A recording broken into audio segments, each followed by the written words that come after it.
The sharp click of Logan Pierce's leather shoes echoed against the marble floor like a metronome of authority. He moved with the mechanical grace of a man used to controlling every variable, every deal, every detail, every decision. But tonight control felt like a fragile thing. It was past midnight. The skyline of Manhattan glittered through the glass walls of his penthouse, an endless sea of lights shimmering over the Hudson River. Inside, the penthouse was silent. Almost too silent. Except for a soft, unfamiliar melody drifting from down the hall. He frowned. No one should be here. His daughter's room was supposed to be empty. Logan adjusted his cufflinks, his jaw tightening as he followed the faint sound, a lullaby. Soft, tender, almost heartbreakingly human. When he reached the nursery door, his hand hesitated on the polished handle. He pushed it open and froze. Under the golden hue of the nightlight, a woman sat in the rocking chair beside the crib. She wore a plain blue uniform. Her skin glowed a rich brown under the warm light, and a name tag pinned to her chest read, Marissa. In her arms, Logan's 6-month-old daughter, Maya, was nestled against her chest, drinking from a bottle. The baby's small fingers clutched the woman's thumb with quiet trust. For a moment, Logan forgot to breathe. He had expected a trespasser, an intruder, a security failure, but instead, what he saw looked more like peace itself. Then instinct, that hardwired reflex of a man who lived his life in boardrooms, not bedrooms, kicked in. Who are you? His voice was sharp, clipped, professional. Not angry, but laced with the precision of someone who needed order restored, immediately. The woman looked up, calm and unshaken. Marissa Cole, she said softly. Bright Care sent me. They said you needed a night nanny. Your assistant called earlier. Logan blinked. My assistant? He paused, trying to recall the last conversation with her.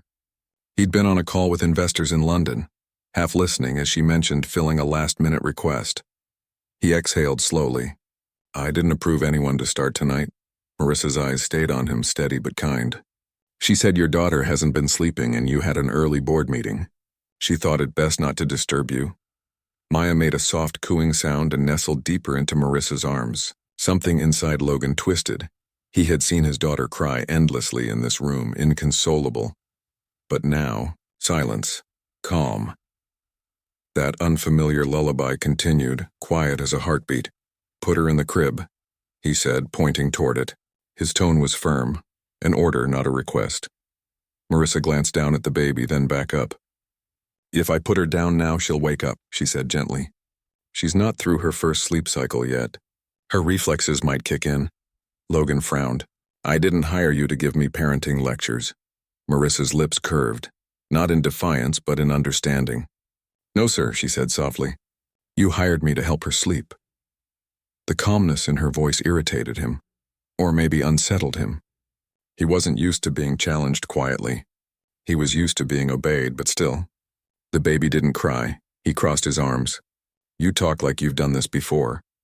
Once is enough, she said, her tone gentle but loaded with something heavier. Something lived. Her eyes softened. Once you've held a child through the night, you never forget how to listen to them. Logan studied her more closely. She wasn't flustered. She wasn't deferential. She was grounded. Who are you really? He asked again. Just a mother who learned by heart, she replied. My son's 6 now. But when he was 2 months old, I thought I'd lose him. Logan blinked. Lose him? Marissa looked down at Maya, who was now half asleep, a faint smile forming on her lips. There were nights I couldn't afford formula. Nights when he screamed until dawn. No help, no family, no partner. Just me and a prayer. She smiled faintly. So yes, I've done this before. For the first time. Logan didn't have a comeback. He looked around the room. The crib imported from Italy. The air purifier that cost more than a car. The designer nightlight. The camera with face-tracking AI. He'd surrounded Maya with everything money could buy. And yet, peace had arrived tonight in the form of a stranger humming a lullaby. The irony burned him. He loosened his tie and muttered, She didn't eat with me earlier. Marissa looked up. She senses tension. Tension. Babies feel energy, Mr. Pierce. They don't need perfect. They need safe. That word, safe, echoed in his mind like a bell. He, Logan Pierce, founder of Pierce Tech, architect of multi-million-dollar mergers, the man whose empire was built on risk analysis, didn't even know what safe meant in this context. He had bodyguards, panic rooms, ironclad NDAs. But emotional safety? That was something he couldn't buy or delegate. The baby sighed and relaxed deeper into Marissa's arms. "See?" she whispered. "She's trusting the world again." He didn't respond. For the first time in years, he didn't know what to say. The night stretched long after Maya fell asleep. Logan found himself sitting in the corner chair, watching the nanny quietly tidy the nursery. Every movement was precise, but efficient yet graceful. She wiped the counter, folded the small blanket, checked the temperature. When she moved, it was with the rhythm of someone who'd spent a lifetime doing more than her share. "Why do you still do this?" he asked suddenly. "Night shifts. It's not glamorous work." Marissa paused, smiled. "Because babies don't care about glamour. They care about presence," he scoffed softly, rubbing his temples. "Presence doesn't pay rent." She looked up at him, calm, unoffended. "Neither does emptiness, Mr. Pierce." The words landed like a quiet truth bomb. He swallowed. "You think I'm empty?" She shook her head. "I think you're exhausted from pretending you're not." The honesty in her tone, simple, unfiltered, disarmed him. For a few minutes there was only silence. The hum of the air filter, the baby's steady breathing, the faint hum of the city below. Marissa finally rose from the chair, laying Maya gently in her crib. Her hands lingered for a moment on the baby's chest, just enough to keep her breathing steady. Then she stepped back. Maya didn't stir. "How did you do that?" Logan whispered. Marissa smiled. 3 deep breaths. That's all she needs to feel you won't disappear. The simplicity of it was almost infuriating. He'd spent 6 months hiring sleep consultants, reading parenting books, watching endless tutorials. And this woman had done in minutes what he couldn't in weeks. Logan exhaled deeply. "Thank you," he said, the words strange on his tongue. Marissa nodded politely, collecting her things. "I'll stay until sunrise. She'll wake again around 3 a.m. for another feeding." "You don't have to stay," he said, half as a test. "I don't leave babies halfway through the night," she replied, already lowering the lights. Logan stood there, unsure if he admired her discipline or resented her confidence. At 3:02 a.m., he woke to the sound of soft humming again. He walked back to the nursery door, slower this time. There she was again, steady, calm, half asleep but fully present. Maya's small head rested on her shoulder. The city lights cast silver lines across the room, glinting off the edge of the rocking chair. Logan leaned quietly against the doorframe, watching. He had seen boardrooms fall silent under his command. He had seen investors flinch at a single glance. But tonight, watching this quiet scene, he realized power could look entirely different. Sometimes, real power was in stillness, in gentleness, in choosing not to rush.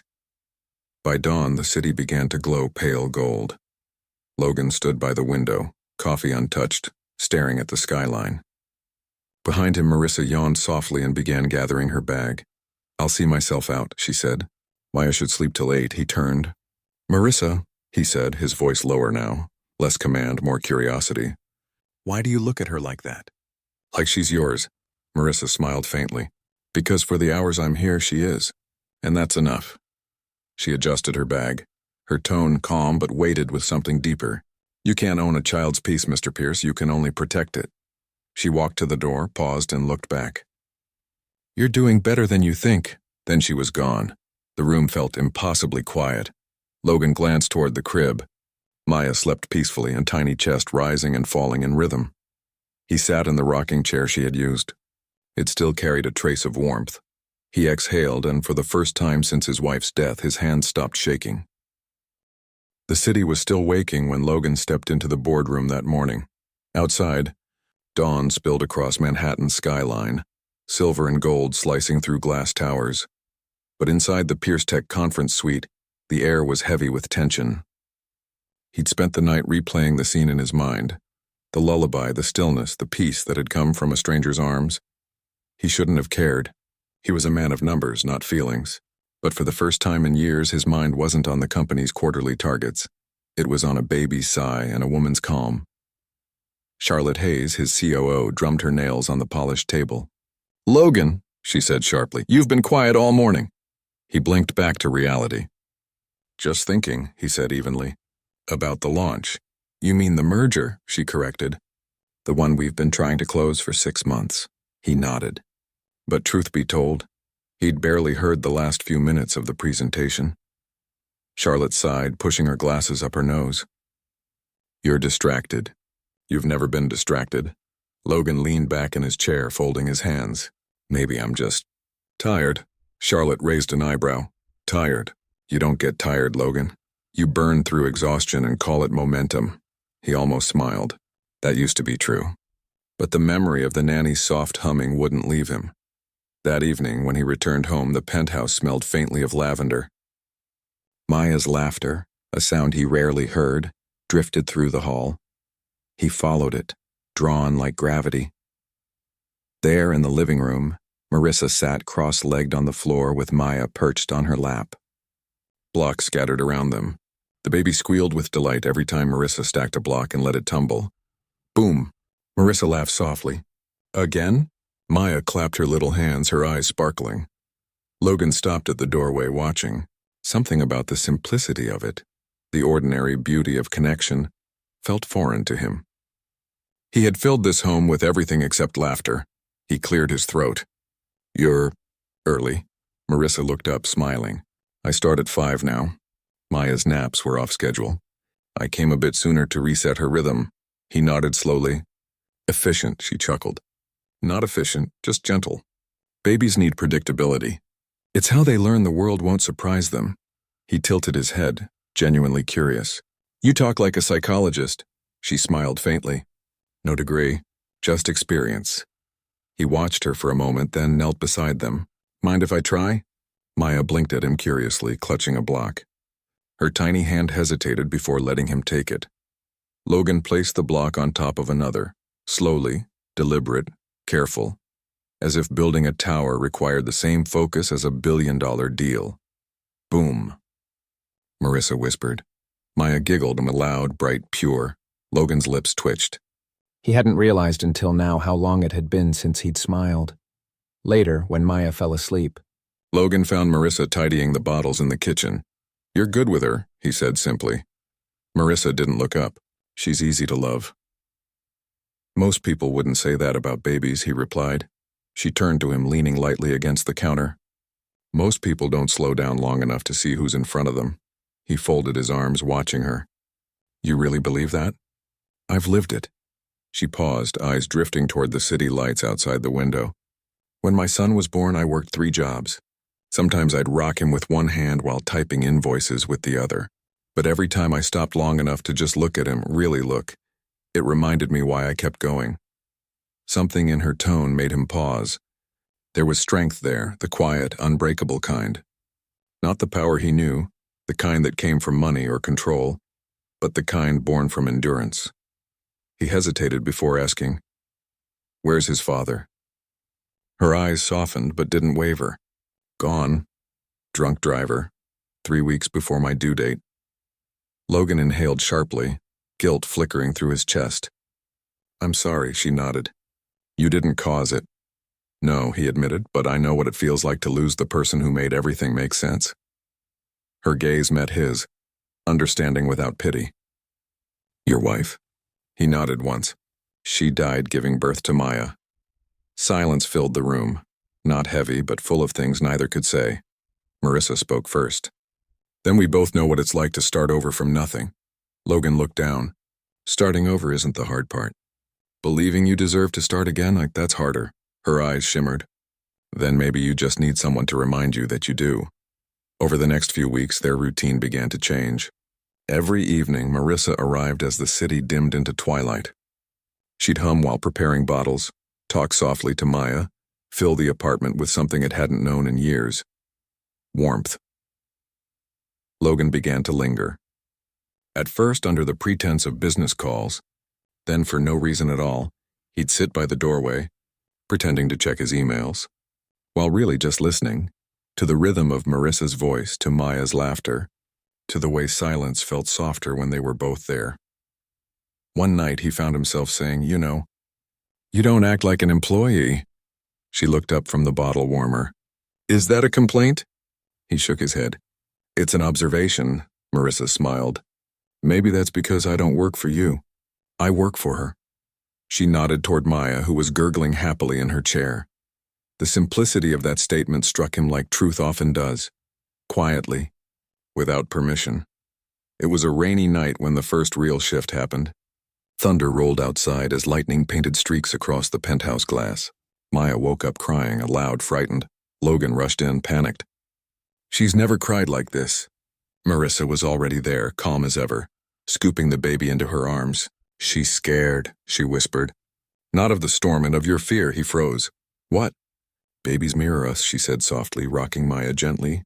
If you panic, she learns panic. If you breathe, she learns peace. He hesitated, watching her sway side to side, her voice low and rhythmic. Here, she said, motioning to him.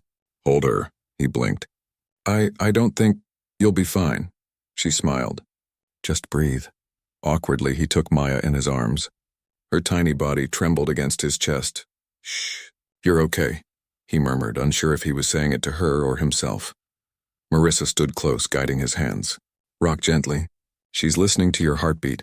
He did, slowly, and within moments her crying softened, small whimpers fading into quiet breaths.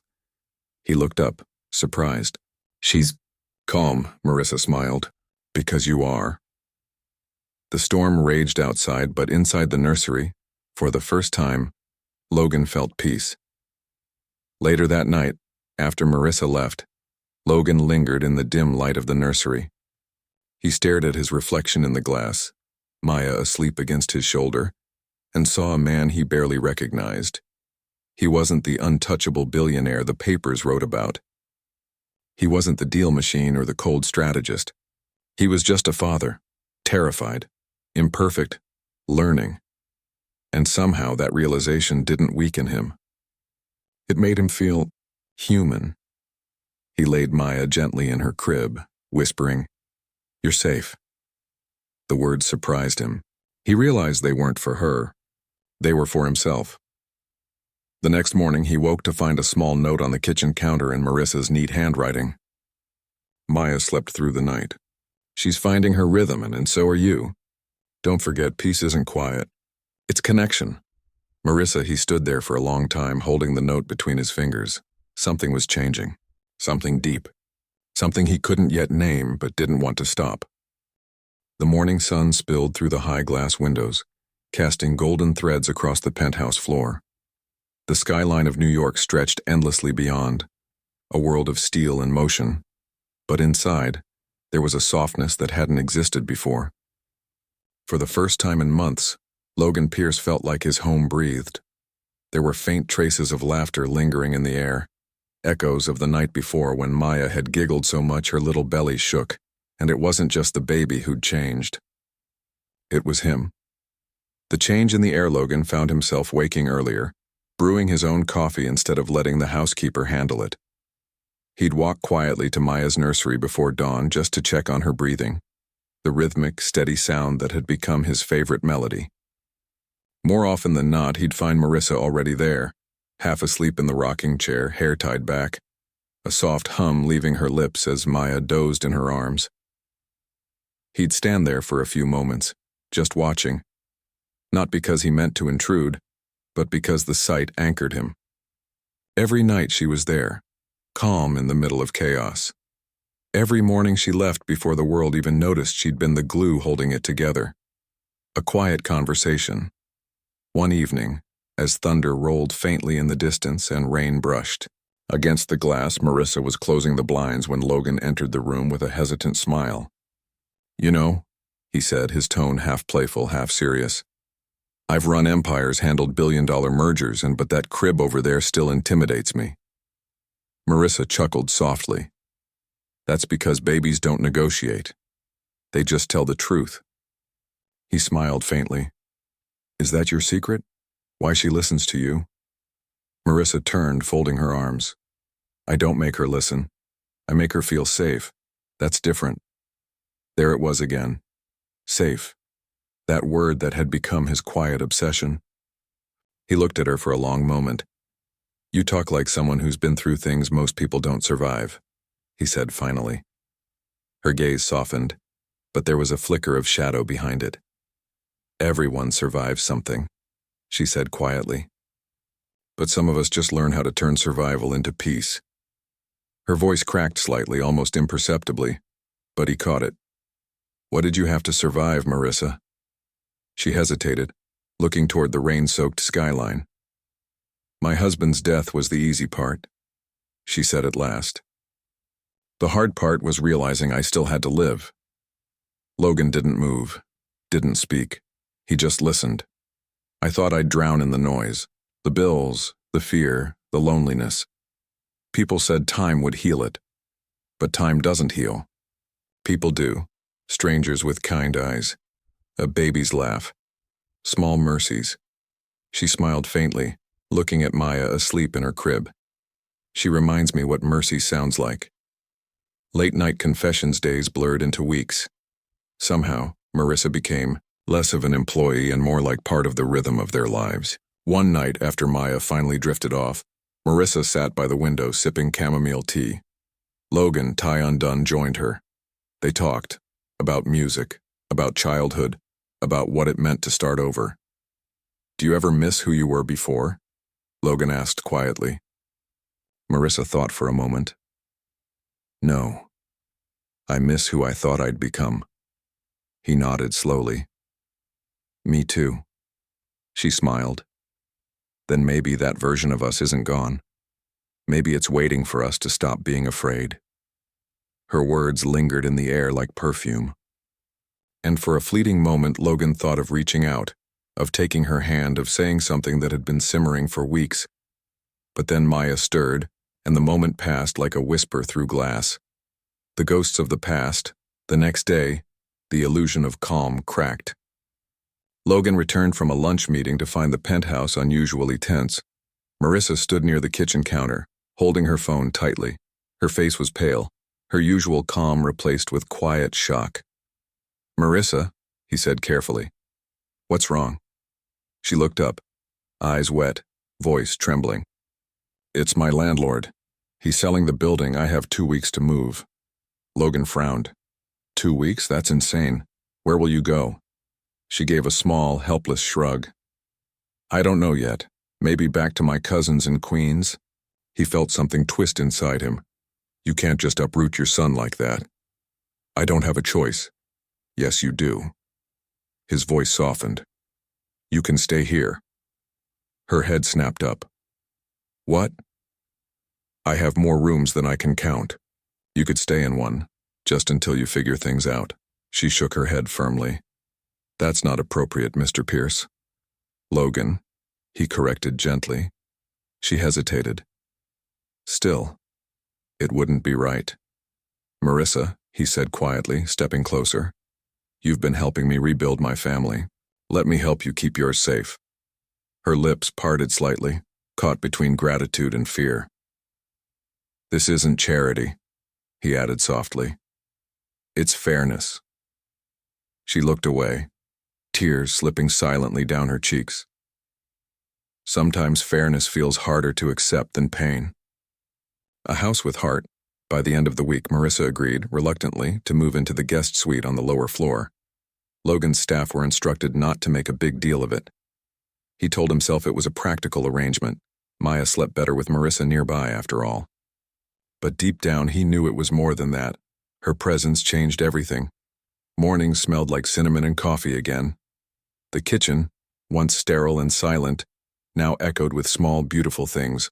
A laugh, a hum, a baby's giggle, the sound of someone living without apology.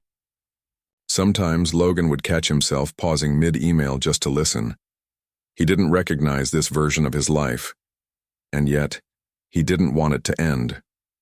An unwanted visitor, one afternoon, while Marissa was out buying groceries, a knock echoed through the penthouse. Logan opened the door and froze. A man stood there, early 30s, wearing a cheap suit and a sneer. Who are you? Logan asked. I'm Darnell Cole, the man said. Marissa's ex-brother-in-law. Logan's brow furrowed. What do you want? Darnell smirked. What's owed to me? She's been dodging me for years. I heard she's living large now, working for some rich guy. Logan's eyes hardened. You came here for money? I came here for what she promised. Her husband owed me 10 grand. She said she'd pay it. Logan stepped forward, his voice low and icy. If you ever show up at my home again, you'll be dealing with security. And the law. Darnell scoffed. Figures. Rich man playing savior. He looked past Logan, toward the hall where Maya's toys lay scattered. Careful, boss. Women like her always come with baggage. That was the last thing he said before Logan slammed the door in his face. His heart was pounding. Not from anger, but from something fiercer. Protectiveness. The breaking point. When Marissa returned, Logan didn't tell her at first. He didn't want to worry her. But the moment she saw his expression, she knew. He came here, didn't he? She whispered. Logan froze. You knew he might? I was hoping he wouldn't find me again.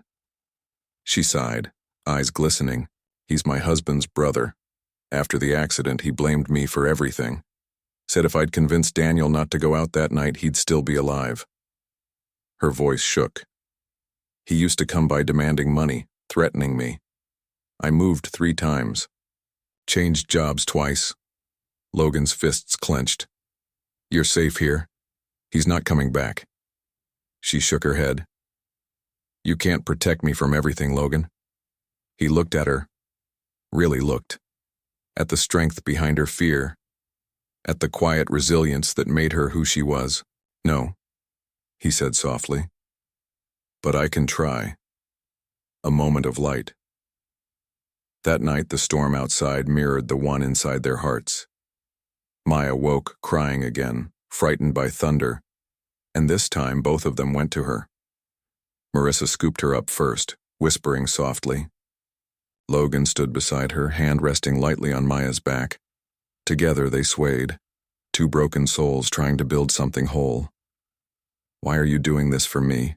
Marissa whispered suddenly. Because you did it for me first, Logan said quietly. You taught me how to breathe again. She looked up, eyes shimmering with something fragile, hope maybe. For the first time, they didn't move away.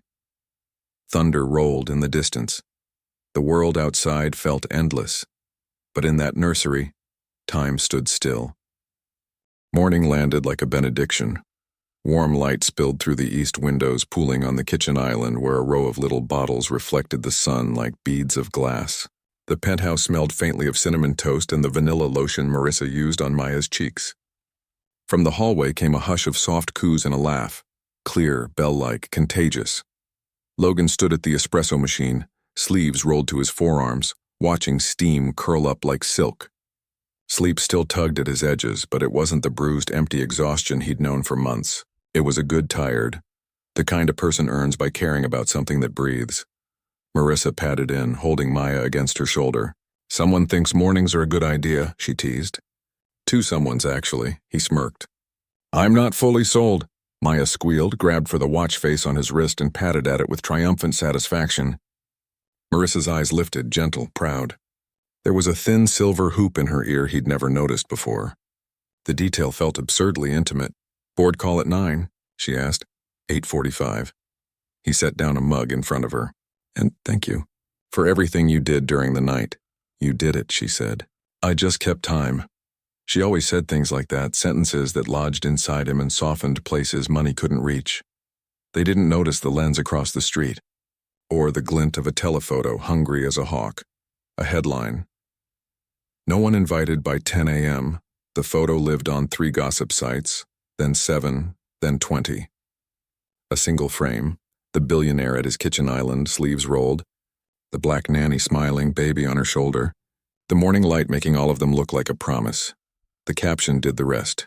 Billionaire bachelor's new live-in insider claims. Inappropriate relationship around infant daughter. A smaller line underneath smirked at decency. Nanny seen moving in bags late at night. They were grocery bags. And she lived for now in the guest suite. The truth, of course, had no editorial budget. Logan's COO, Charlotte, was the first call. It's spinning, she said without greeting. We have a board meeting in 30. PR drafted a holding statement. I need you on camera. Inappropriate, he repeated, stunned. Every site that wants your stock price down will push it. The merger lawyers are already pinging me. He glanced down the hallway to where Marissa was rocking Maya and humming low. He'd never appreciated the word sanctuary until he realized how quickly the world could storm a home. Send me the PR draft, he said, and tell legal to prepare a cease and desist. Several if necessary. He thought briefly of smashing the windows across the avenue. Then he thought of the one law that mattered here. Keep Maya safe. Keep her peace intact. The second call was uglier. A withheld number, a voice with gravel and gum and a grin you could hear. Darnell Cole, it said, pleased with itself. Saw the photos. You like to play house with other men's widows, Mr. Billionaire? Logan's jaw set. You sold them the moving in line. Sold? Darnell snorted. Shared out of civic concern. Child safety, moral clarity, things money can't buy. You tried to extort her first. Extortion? I collect debts owed. Daniel owed me. She owes Daniel. Do the math, Logan inhaled. Let the inhale be the ocean. Let the exhale be the tide pulling the poison out. If you contact her again, I'll make sure the only phone you're allowed is in a prison lobby. Ooh, Darnell sang. The suit has fangs. Tell your girl I'll be around. She can pay in cash, or tears. They spend the same. The line clicked dead. Logan didn't realize he'd tightened his grip until the phone creaked in his hand. He looked down the hall again. The sight of Marissa, rocking, steady, unaffected by headlines, brought him to something like center. He was a man who could withstand markets. This wasn't a market. This was a home. It had different rules. It demanded different courage. The board wants Bloodin Conference A, faces tiled across the wall. 8 directors, 5 investors, 2 attorneys. You could smell money in the pixels. Control the optics, a director barked. Distance yourself. Rotate the nanny out. Release a statement about temporary staffing while evaluating needs. Fire her, another said, polite as a guillotine. Privately. Compassionately, of course. Logan leaned toward the camera. We do not fire people to feed lies, he said evenly. I will not make my infant daughter less safe to make the internet less loud. A beat of shocked silence crackled through the speakers. Charlotte's eyes, at least, softened. There was something like respect under her caution. Then let's be surgical, she said. Facts only. No adjectives. We emphasize child welfare protocols, background checks, the agency's credentials, the arrangement as short-term housing due to a tenancy emergency. Name the agency, an investor insisted. Shift liability. No, Logan said. We do not feed the wolves our partners. The PR lead came on. We can add a line about Mr. Pierce's philanthropic record for working parents. Open with values, close with facts. Open with facts, Logan corrected. Close with values. We earn adjectives. The attorneys traded looks behind tight-lipped professionalism. Someone typed. Someone muted. The machine of corporate defense whirred to life, cutting precise defensive lines. Before they ended, Charlotte added, We also need you at the gala tonight. The donors will want to see you vertical and unbothered. Unbothered, he repeated. He could do vertical. Unbothered would have to be a lie. He ended the call. The room went quiet again. The morning felt like a memory from a parallel life. I can leave, he found Marissa by the window, burping Maya against her shoulder, sunlight making a halo through the fine towel draped there. Her phone lay face down on the table, vibrating with a relentless insect hum. You've seen it, he said. She didn't turn. I've been trying not to. The mom's chat is not kind, he waited. She didn't flinch. She never flinched first. I can leave, she said, soft but firm. If it keeps her in peace. If it keeps you from losing what you've built. He crossed the room. What I've built collapses without what you brought here. That's sweet, she said. And not how shareholders read headlines. He exhaled. A man who can move markets can move a headline. But that isn't the point. The point is her. He nodded to the baby. And what you taught me to name. She finally turned. Which is? Safe. The word pulled something through the room like a thread landing in a needle's eye. Her expression wavered. It would be easier if I left, she whispered. For everyone but me. And him, he said. She frowned. Your son. Her mouth trembled. She turned back to the glass. He's at school. I told the office I'm delayed. I'll pick him up this afternoon. Tell me where, he said. I'll drive. She looked at him, measured, weighing pride against practicality. Queens, Maple Ridge. Then we'll go together. You have a company to defend. I have a family to defend, he said, surprising himself by not choking on the accuracy. And yes, I use that word on purpose. Something like light settled behind her eyes. She nodded once like a vow.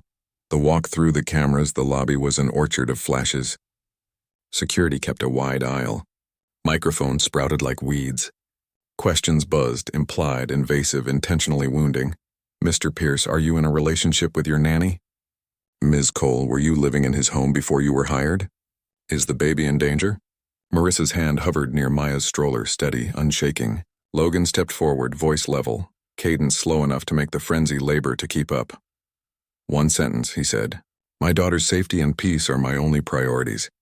Ms. Cole and her agency have my full confidence. You will not bully caregivers. He didn't look at them when he finished. He looked at Marissa and then at the stroller. The message was logged. The cameras, unsatisfied, kept drinking. Outside, the black sedan waited at the curb, the driver a shadow behind the wheel. They slid in. The city closed around them like a moving fortress. Marissa exhaled, long, controlled eyes on the small shoe that had fallen off Maya's foot. Thank you, she said quietly. For the shoe? He smiled. For standing. It wasn't a choice. It was, she said. And you made the right one. Maple Ridge. The school secretary had the kind of kindness that comes with clipboards, soft shoes, and 1,000 small miracles performed for free every day. She smiled at Marissa with recognition and worry, and at Logan with the moral authority that can still humble millionaires. We've had calls, she murmured. Kids are cruel when their parents are cruel online. I kept him in the counselor's office and turned off the iPads. Thank you, Marissa said, voice catching. You're a blessing. A door opened. A boy ran out and wrapped both arms around Marissa's waist. Jalen, 6, lanky, bright, the exact shade of hope that matches nowhere and everything. He looked up at Logan with frank curiosity. You're the guy from the billboards, he said. Logan's mouth twitched. Sometimes. Are you nice? Working on it, Logan said. Jalen nodded. Okay, do you have snacks? Marissa laughed, tears dissolving like sugar. See? Honesty. On their way out, a woman from the PTA, polite, perfumed, predatory, called across the hall with a smile that showed teeth. We saw the article, Marissa. If you need extra donations, the church does love offerings on Wednesdays. Thank you, Marissa said, every inch of her grace not to bleed. Logan didn't break stride. We're very well supplied, he said, tone warm enough to be legal, cold enough to be understood. In the car, Jalen unwrapped a granola bar with the focus of an engineer. Are the bad people still talking? He asked, not looking up.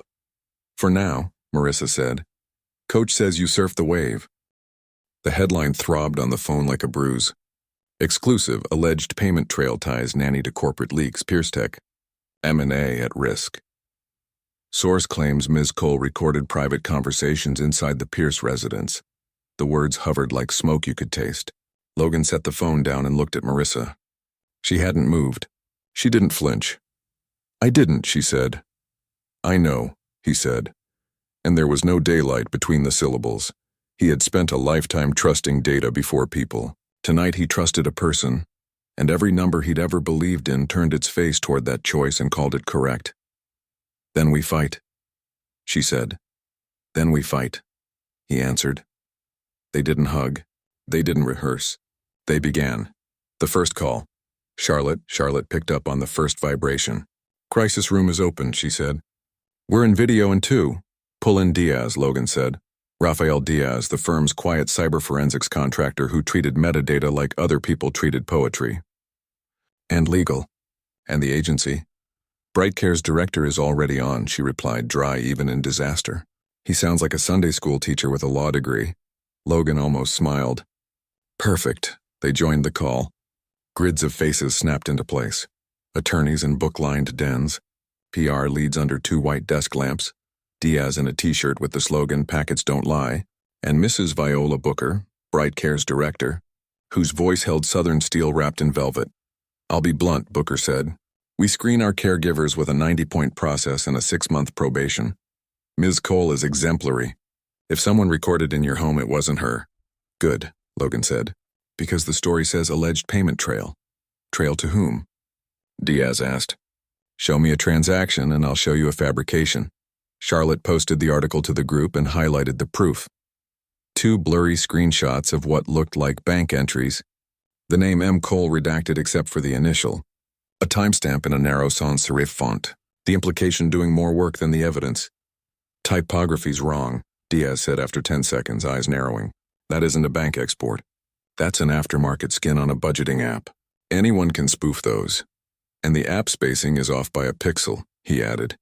And for the first time that night someone laughed. Brief and human. Logan nodded. We'll need more than pixel to shut this down. Oh, you'll get more, Diaz said and opened a terminal that looked like a cockpit for a storm. Give me access to your building's network logs and the penthouse IoT registry. Done, Charlotte said. Already sent, and me, Booker added. I'll gather sworn letters from families Ms. Cole has served. If we need character, we'll bring the choir. PR? Logan asked. Hold statement in 15, the PR lead said. Facts only. No adjectives. No adjectives, Logan echoed and looked at Marissa. She had her hand on the doorframe as if steadying the house by touch. The house confesses at 2:07 a.m., Diaz pinged Logan. Found it. They jumped on a short call. Diaz shared his screen, a honeycomb of MAC addresses and timestamps marching like ants. Someone added a device to your guest network last Wednesday at 6:41 p.m., Diaz said. It spoofed a baby monitor's ID so it wouldn't get flagged by your router profile. What device? Charlotte asked. A micro recorder with Wi-Fi, likely a SCP-14 or knockoff, Diaz said, like a man discussing a stray raindrop. Battery life 8 days. The kind you stick under a table. Where? Exactly? Logan asked. Diaz zoomed.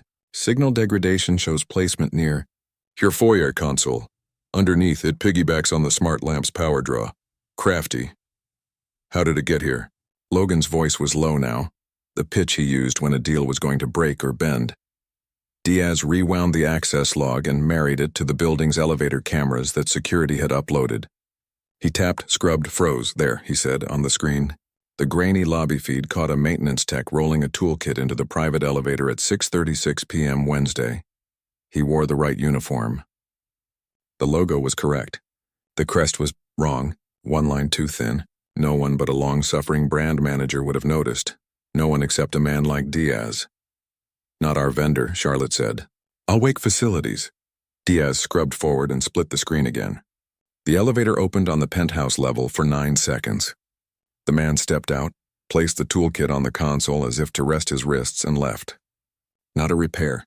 A drop. Logan didn't speak. He breathed like a metronome. Who sent him? He asked. Diaz slid the 2 camera feeds into a side-by-side timeline and opened a third, the street cam. At 6:58 p.m., the same uniformed man handed a slim envelope to a tall figure by the curb. The tall figure got into a car with a plate that Diaz already had in a public scraper. Diaz grinned without joy. Our tall friend drives a rental. Renter's name, Trevor Hance, a stringer with City Current, the outlet that ran tonight's smear. And the anonymous complaint to Children's Services? Charlotte asked grimly. Filed from a prepaid phone purchased at a bodega on 43rd, Diaz replied. We pulled the bodega's cameras. The buyer stood under the broken camera to avoid a face shot, rookie mistake, and paid with cash, then held the receipt up to check the total. He paused, then slid in the freeze frame. The forearm had a tattoo, letters split by scar tissue, DC in rough ink. The voice memo attached to the complaint, which the agency provided on request from legal, carried the same sibilant slur Darnell used when he wanted to sound smarter than he felt. I can't prove the tattoo is Darnell's, Diaz said, but I can prove the recorder wasn't here until the maintenance costume brought it in. That's enough to kneecap the Nanny recorded angle. More than kneecap, Logan said. It amputates motive. Next question, Diaz said, spinning another window. What did it record? He parsed the micro device's packet trail until he hit a drip of encoded bursts that weren't like the others. He decrypted and stitched in a waveform. They listened to 3 minutes of audio. A lullaby in Marissa's low hum, the soft whir of the air filter, and Logan's voice once gentle, You're safe. Peanut, to Maya. Diaz stopped the clip. That's all it caught before the battery died. No private talks, no M&A strategy, just humanity, which some outlets can't monetize, Charlotte said. Send me the device, Diaz added, but we won't need it. We have logs. Logs are boring. Boring wins. Facts only. The holding statement landed at 3:21 a.m., spare as bone. Pierce Tech is aware of a story alleging that a caregiver recorded private conversations in Mr. Pierce's home. The allegation is false. Independent forensics confirm an unauthorized device was planted by an outside party and captured no confidential material. Mr. Pierce remains focused on his daughter's well-being and the company's commitments to families through the Staying Fund. We will not provide further comment on rumor. No adjectives. The only door open was the one with hinges named Truth. Booker released BrightCare's own note, glowing with the exact heat of earned reputation. 2 families Marissa had served overnight, without any request from PR, posted testimonies that read like hymns. The photo from the clinic surfaced from a private Facebook group, captioned by a stranger. I don't know who she is, but she's the kindest person I've met this year. The internet doesn't apologize. It forgets loudly. But a strange thing happened. Where bile usually gathered, something else swelled. Fatigue. People were tired of venom. The comments began to tilt. City RN. As a pediatric nurse, this woman's technique is textbook. Y'all need hobbies. Dad and scrubs. We used BrightCare after NICU. If Ms. Cole says breathe, you breathe. Law on lunch. Forged bank screenshots are a genre now. If you believe those, I have a Nigerian prince for you. By sunrise, the article's headline had been softened to include the verb editors use when lawyers finally find their shoes. Alleged. By noon, City Current added a note at the bottom. We've updated this story to reflect new information. They did not say sorry. They said updated, which is newsroom for I'd like to keep my job. The knock that didn't scare them. Darnell came back at 5 p.m. because people who survive on chaos cannot read clocks. He didn't knock. He blustered. The doorman called upstairs. Logan told him to send Darnell to the conference room on the 2nd floor, the one with good lighting and better microphones. Logan was already seated when Darnell sauntered in, chin up, swagger 3 sizes too large. A lawyer sat on one side like an exclamation point that had learned manners. Charlotte sat on the other, her expression the precise midpoint between bored and honestly try me. Darnell dropped into a chair and spread his arms. You wanted to see me, King? We're recording, Charlotte said. For my fans, Darnell grinned at the camera, then back at Logan. You can't scare me. Good, Logan said. Then you can hear me. He laid out the timeline calm, unadorned. The maintenance costume, the bug, the street exchange, the prepaid phone, the tattoo that was legally irrelevant and spiritually decisive. He slid a copy of a restraining order across the table and placed a check on top of it. A bank-certified check for $10,000 made out to a fund in Daniel Cole's name. Darnell blinked. Paying me to leave? Logan shook his head. Paying to bury the lie you keep watering. The check goes to a trust for Jalen's education and grief counseling for your family. Administered by a third party. You don't touch a cent, not now, not ever. What if I refuse? Then we litigate, Charlotte said pleasantly. And we call your employer, oh wait, you don't have one. And we call your landlord, oh wait, you're month to month. And we call your mother, oh wait, she already blocked your number.